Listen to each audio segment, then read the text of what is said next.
Fin du match entre le Racing Club de Strasbourg et Angers.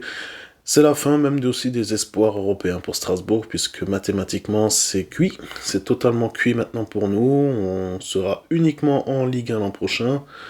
Voilà, maintenant on a tenté tout ce qu'on pouvait, on a quand même passé une belle saison, on va être honnête, hein, c'était sympa d'avoir Strasbourg qui joue tous les 3 jours, que ça soit en Coupe de France, que ça soit en Ligue Conférence, c'était vraiment top. Mais malheureusement, malgré tout, les objectifs n'ont pas été atteints. Strasbourg ne sera pas européen. On en reparlera en conclusion à la fin de tout ça. On va juste quand même vite fait revenir sur ce match, puisque Strasbourg a quand même dominé la première période. Ça a été plus contrasté lors de la deuxième, et ça a même changé à partir d'un moment donné où Angers a mis un but. Alors c'est un but absolument bizarre, hein, un centre qui finit n'importe où sur une tête, et puis bam, la reprise qui arrive sur Koyalipou. Et malheureusement, j'ai envie de dire, c'est un petit peu comme tous ces clubs qui traversent des mauvaises passes ou traversent des mauvais moments. Temps à autre, tout fonctionne bien, et de temps à autre, tout qui fonctionne mal. Et aujourd'hui, encore une fois, pour Strasbourg, tout a fonctionné mal. Il y a eu des tentatives de frappe, hein, principalement de la part d'une personne, on va en parler après aussi. Et il y a eu des idées de jeu, une volonté quand même d'aller un peu plus devant comparé à ce qu'on a vu jeudi, avec des joueurs un peu plus frais. On a même vu aussi des jeunes joueurs, hein, je pense à Bossé, à Noubissier et à Yaya Diémé, qu'on a revu encore une fois en tant que titulaire. Malheureusement, le niveau attendu n'est pas celui de la Ligue 1, et forcément, c'est trop difficile pour eux. Angers, en tout cas, s'est très bien battu aussi, mérite totalement ce match nul, et surtout ce maintien.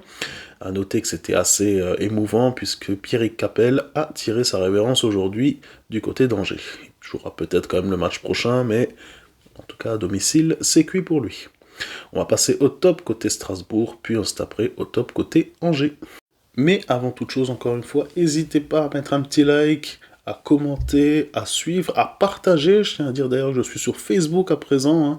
Des gens m'avaient demandé à y aller, donc ça sera pas... Alors techniquement c'est Linto Scouting, mais j'ai changé pour Facebook, j'ai mis Linto Football, au cas où il y a mon All My Link dans mon profil, si vous êtes sur TikTok ou si vous êtes sur YouTube, et forcément vous cliquez dessus, tout est déjà indiqué, vous avez juste à suivre, à liker la page, et voilà, vous allez rapidement voir les vidéos si vous êtes uniquement sur Facebook, ou si vous connaissez quelqu'un qui aime bien le Racing Club de Strasbourg, qui n'a pas Twitter, qui n'a pas TikTok, qui n'a pas YouTube, mais qui a Facebook, et à présent, comme dit, je suis dessus. Alors en top, difficile d'avoir vraiment une bonne idée d'un joueur qui a réussi à faire les demi-temps. Celui qui a été le moins pire du côté de Strasbourg dans la deuxième, c'est clairement Abdul Ouattara, qui a été aussi correct dans la première. Forcément, ça sera donc lui qui sera mon top. Encore mis en poste de défenseur gauche, alors qu'il est censé être milieu central de base. Il se démerde quand même comme un chef, hein, on va être honnête. Il n'y a pas eu vraiment d'action de son côté. Il a été très bon face à son vis-à-vis, et... voilà, il a fait son petit match tranquillement, il a donné beaucoup de sa personne. Malheureusement, à partir d'un moment donné où il a une belle action, il décide de ne pas tirer parce qu'il veut être un peu trop altruiste, forcément ça entache un petit peu la performance, mais il faut quand même avouer que c'était quand même très correct de son côté. C'est peut-être la première fois que je fais ça, mais oui, le buteur va être en flop, parce que Rulio Enciso, c'est plus possible. Sincèrement, c'est plus possible. On a essayé pendant toute la saison, même j'ai envie de dire l'année, mais toute la saison. Et Rulio Enciso, c'est le joueur le plus individualiste que j'ai vu à Strasbourg, celui qui triche aussi le plus.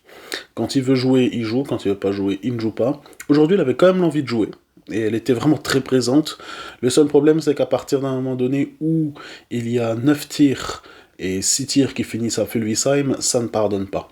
Surtout quand il prend les ballons, qu'il est de nouveau extrêmement solo, mais quand je dis extrêmement solo, c'est hallucinant. Des frappes, parce que on doit tirer, peut-être qu'il y a des stats à faire avant le marché des transferts, peut-être qu'il y a des stats à faire aussi pour bien se montrer durant le mondial. Voilà, moi je suis vraiment très déçu de la part d'Enciso, et je parlerai encore même pas du penalty qui loupe le premier. L'arbitre était très gentil, après bon, c'est le règlement, hein. Quand un gardien n'est pas sur la ligne, on doit retirer le penalty. Le penalty a été encore une fois très mal tiré, mais heureusement, c'est rentré. Et le commentateur a dit apparemment, enfin, de ce qu'on avait pu voir, et le commentateur avait mis la question, je suppose qu'ils ont tenté encore une fois d'essayer de le faire, mais apparemment Martial Godot était prêt aussi à tirer. Donc j'ai envie de dire que je comprends que Rulio Enciso est venu à Strasbourg dans le but de se relancer, dans le but de se montrer, de se recréer. en sachant ouvertement que le mondial était là avec l'équipe du Paraguay. Mais au bout d'un moment donné, cette mentalité, on peut pas continuer. On peut sincèrement pas continuer de penser qu'à sa tronche, ou certes un peu avec Panicelli, mais on a besoin à Strasbourg d'avoir un minimum d'altruisme, un minimum de collectif. Certes, c'est un projet qui demande beaucoup d'individualité, puisque c'est des mecs qui viennent, qui repartent, qui viennent, qui repartent, c'est un peu du trading, hein. Mais au bout d'un moment donné, Enciso, j'en peux plus, honnêtement j'en peux plus.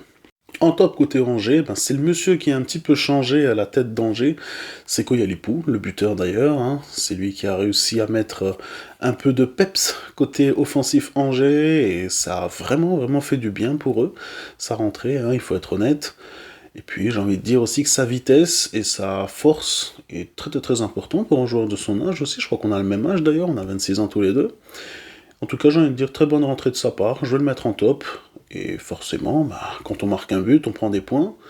J'ai bien aimé en tout cas son entrée, je le connaissais de Niort, donc c'est pour dire ça remonte il y a un sacré moment, et je suis content de voir qu'il réussit quand même à jouer avec Angers. Alors certes, il n'était pas titulaire, ça m'a un peu déçu, mais peut-être que ce but et le fait que Angers aura encore besoin de vendre l'an prochain va peut-être lui laisser une petite place dans le groupe pour être titulaire dans d'autres matchs. En flop côté Angers, ça sera Abdoulaye Bamba. Ce soir, t'étais plus Baila Bamba, puisqu'il a été fautif sur le penalty, il a été aussi un petit peu au sol, on va dire ça comme ça, face à Enciso, face à ses nombreuses volontés d'aller vers l'avant du côté strasbourgeois. Il a quand même souffert, il a quand même énormément souffert avec son compère en défense. J'ai décidé quand même de le choisir lui, puisque, comme dit, il a été fautif sur le penalty. Malheureusement pour toi, Abdoulaye, ça sera toi qui sera le flop de cette journée, enfin plutôt de ce match. Voilà, comme dit, je suis vraiment très déçu. J'aurais vraiment espéré que Strasbourg puisse au moins gagner ce premier match, puis ensuite après gagner le match contre Brest, puis gagner le match contre Monaco. Au final, on ne gagne même pas le premier match. On est déjà totalement éliminé, on a donc 2 matchs à jouer qui comptent clairement pour du beurre. Je préfère être honnête envers vous, je vais faire encore un débrief pour le match contre Brest mercredi, mais pour le dernier match contre Monaco, je vais plutôt regarder le multiplex, hein, histoire d'avoir quand même un petit peu du suspense, avoir un minimum quelque chose à regarder encore dans cette fin de Ligue 1. Peut-être que je ferai un petit débrief top flop sur le multiplex, pourquoi pas. Mais pas sur Strasbourg, en tout cas pas sur le match de Monaco-Strasbourg. Je suis vraiment, pas dire déçu, si, techniquement déçu quand même aussi, mais surtout très très très questionné par rapport à la méthode Bluco. Elle ne fonctionne pas à Chelsea, elle ne fonctionne pas non plus à Strasbourg. Gueuler et dire Bluco out, je ne pense pas qu'on arrivera à faire quelque chose. Par contre, discuter, essayer de comprendre, essayer aussi que Begdad Eghbali, qui est donc le patron de Bluco, change au moins de modèle, mette moins de jeunes, plus d'expérience, et surtout plus de joueurs qui connaissent la Ligue 1.